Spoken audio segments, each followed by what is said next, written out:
নমস্কার বন্ধুরা, সঞ্চিত ক্রিয়েটার ইউটিউব চ্যানেল পক্ষ থেকে আপনাদের সকলকেই স্বাগতম জানাই। তো বন্ধুরা, আজকের এই ভিডিওর মাধ্যমে আমরা হাইকোর্টের যে ওবিসি কেস আপডেট বা ওবিসি কেস যে আপডেট রয়েছে সে নিয়ে আলোচনা করব। সাথে সাথে 2022 যে টেট পাস প্রার্থী রয়েছে তাদের যে শূন্যপদ সম্পর্কে মাননীয় ব্রাত্য বসু মহাশয় বা শিক্ষামন্ত্রী মহাশয় যে কথা বলেছেন সেটা কতটা যথাযথ, সত্যি বা মিথ্যে সে নিয়ে আলোচনা করব। তো সাথে সাথে এই যে শূন্য পদ সেটা যদি সত্যি হয় তাহলে সত্যি যারা হবু শিক্ষক রয়েছেন, যারা 2022 সালে টেট পাস করে রয়েছেন, তাদের চিন্তার বিষয় একটা রয়েছে এবং নতুন নোটিফিকেশন কবে আসতে পারে সে নিয়েও আলোচনা করব। তো ভিডিওটি স্কিপ না করে সম্পূর্ণ দেখবেন এবং চ্যানেলে ফার্স্ট টাইম ভিজিট করলে নিত্য নতুন এরকম আপডেট পাওয়ার জন্য আমাদের চ্যানেলটি সাবস্ক্রাইব করবেন। তো ফার্স্ট আমরা যে বিষয় নিয়ে আলোচনা করব সেটা হচ্ছে হাইকোর্টের ওবিসি কেস আপডেট বা হাইকোর্টের যে ওবিসি মামলার আপডেট সেটা কি হলো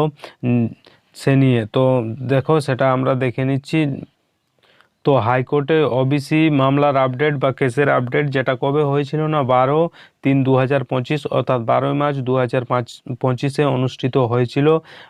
তো সেখানে কি বলা হয়েছে না, আজ হাইকোর্টের মাননীয় বিচারপতি দ্বয়ের বক্তব্য অনুযায়ী কোঅপারেটিভ কমিশন, কয়েকটি জেলা আদালতের নিয়োগ সহ আরও কয়েকটি নিয়োগে হাইকোর্টের রায় লঙ্ঘিত হওয়ার প্রসঙ্গ উত্থাপিত হয়েছে। তো সেখানে কি বলা হয়েছে না, আজ হাইকোর্টের নির্দেশ অনুযায়ী রাজ্যের মুখ্য সচিব অনলাইন ভিডিও কলে উপস্থিত ছিলেন। হাইকোর্টের নির্দেশ সত্ত্বেও রাজ্যের বিভিন্ন দপ্তরে ওবিসি এ এবং ওবিসি বি সংরক্ষণের আওতায় রাজ্য সরকার নিয়োগ চালিয়ে যাচ্ছে। মাননীয় বিচারপতি দ্বয়ের এই প্রশ্নের উত্তরে মাননীয় মুখ্য সচিব জানান, এই কারণ হেতু তিনি ক্ষমাপ্রার্থী এবং 10 মার্চ হাইকোর্টের নির্দেশ বলবৎ করার জন্য বিভিন্ন দপ্তরে রাজ্য সরকার নির্দেশ পাঠিয়েছে। 3 নম্বর বলছে যে নতুন নিয়োগ প্রক্রিয়ার ক্ষেত্রে মাননীয় বিচারপতি দ্বয় জানান, নতুন নিয়োগ বন্ধ করার কোনো নির্দেশ হাইকোর্টের বা কোর্টের থেকে নেই। অর্থাৎ এখানে বলছে যে নতুন নিয়ম যে কোনো রিক্রুটমেন্ট অনগোয়িং যেগুলো রয়েছে সেগুলোতে কোনো রকম ওবিসির জন্য যে আটকে থাকবে তার জন্য কোনো নিয়ম নেই। তো এটাই এখানে বলা হয়েছে। হাইকোর্টের ওবিসি রায় বেরোনোর আগে নোটিফিকেশনগুলির পরীক্ষা সংক্রান্ত বিষয় নিয়ে সুস্পষ্ট আলোচনা করা হয়নি।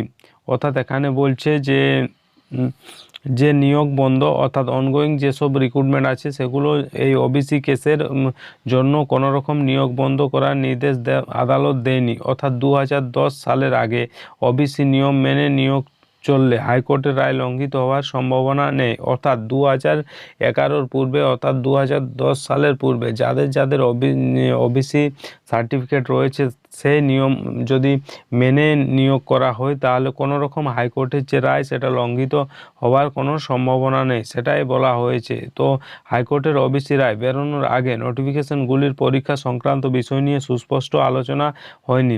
এর যে পরবর্তী মামলা অর্থাৎ এর যে পরবর্তী তারিখ সেটা শুনানির তারিখ সেটা হয়েছে 2রা এপ্রিল এবং সময়টা হয়েছে ওবিসি মামলার সময়সীমা হয়েছে 3টা 35 থেকে 4টা 25 পর্যন্ত। তো আমাদের সবারই নজর থাকবে সেই 2রা এপ্রিল 2025 যে ওবিসি মামলার যে হাইকোর্টের পরবর্তী শুনানির তারিখ সেটার দিকে। সাথে সাথে এই যে ওবিসি মামলা যেটা সুপ্রিম কোর্টে বিচারাধীন অবস্থায় রয়েছে, যেটা যে ফাইনাল জাজমেন্ট হওয়ার সম্ভাবনা রয়েছে 18 মার্চ 2025। দেখা যাক, সবারই নজর এবং সবাই আশাবাদী যে এটাই লাস্ট শুনানি বা জাজমেন্টের লাস্ট তারিখ হবে। এদিনেই কোনো একটা ইতিবাচক বা নেতিবাচক ফল আমরা দেখতে পাবো। এরপর বলছে যে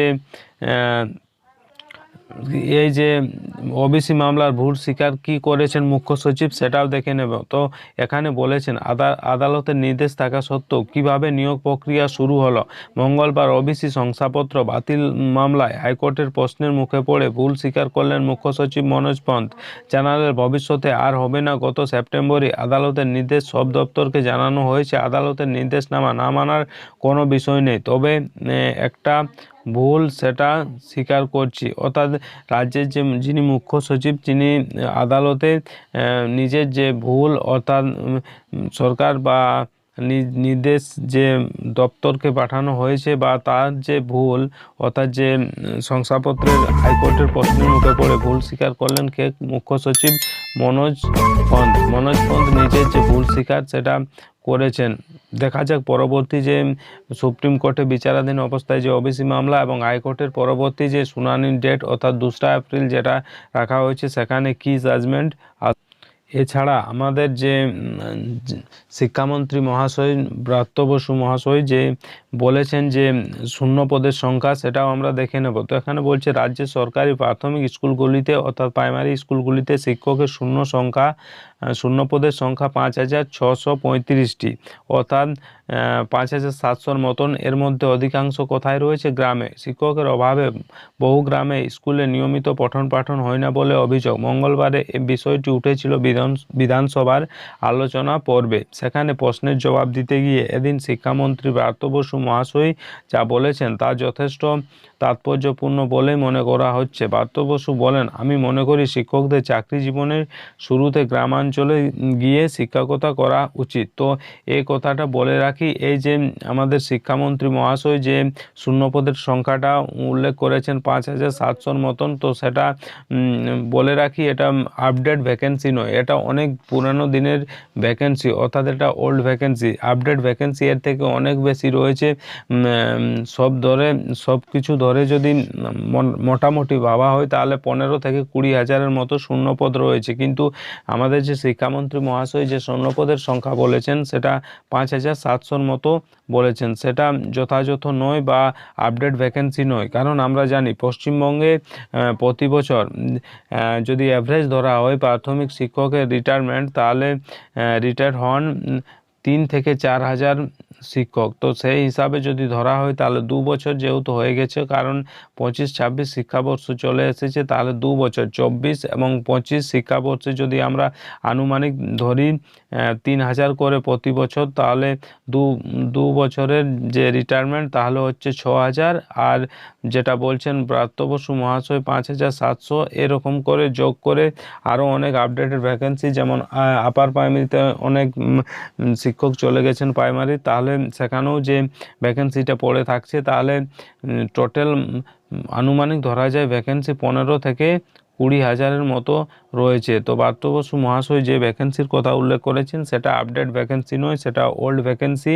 তো সেটা নিয়ে যে সকল হবু শিক্ষক রয়েছেন যারা 2022 সালে প্রাইমারি টেট পাস করেছেন তাদের চিন্তিত হওয়ার কোনো প্রয়োজন নেই। তারা নিজের যে প্রিপারেশন সেটা জোর কদমে চালিয়ে যান এবং নিজের যেটা আন্দোলন যেটা করছেন সেটা 50,000 বা 60,000-এর যেটা দাবি করছেন শূন্যপদের সেটাও চালিয়ে যান। সেটাতেও আমরা সকলেই সহমত রয়েছি, কারণ আপনাদের যে ভ্যাকেন্সি সেটা অবশ্যই চাইতে হবে, বেশি না চাইলে কম পাওয়া যাবে না। তাহলে আপনাদের যে ভ্যাকেন্সি সেটা অবশ্যই আপনারা চালিয়ে যান। এবং এই যে বলছেন নতুন নোটিফিকেশান কবে আসবে, তো বলে রাখি যতক্ষণ না সুপ্রিম কোর্টে যে ওবিসি মামলা যেটার ফাইনাল জাজমেন্ট আসছে ততদিন পর্যন্ত নতুন ভ্যাকেন্সির কোনো কথাই নেই। আরও কিছু ক্যান্ডিডেটের প্রশ্ন ছিল যে আচ্ছা 2023 সালের যে প্রাইমারি টেট হলো সেটারই বা ফাইনাল অ্যান্সার কি বা রেজাল্ট কবে পাবলিশ হবে, তো বলে রাখি সেটারও যখন পর্যন্ত সুপ্রিম কোর্টে সেই মামলাটা যে ফাইনাল জাজমেন্ট না হয় ওবিসি মামলার, তখন পর্যন্ত কোনো রকমের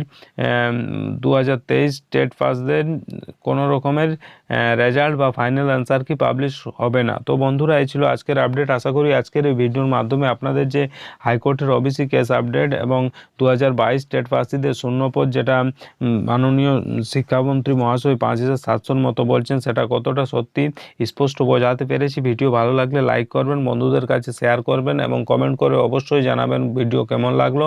এবং চ্যানেলে ফার্স্ট টাইম ভিজিট করলে নিত্য নতুন এরকম আপডেট পাওয়ার জন্য আমাদের চ্যানেলটি সাবস্ক্রাইব করবেন এবং পাশের যে বেল আইকন সেটা প্রেস করে দেবেন, কারণ যখনই আমরা এরকম নতুন কোনো আপডেট নিয়ে আসবো সেই আপডেট সবথেকে প্রথম আপনাদের কাছে পৌঁছে যাবে। ধন্যবাদ।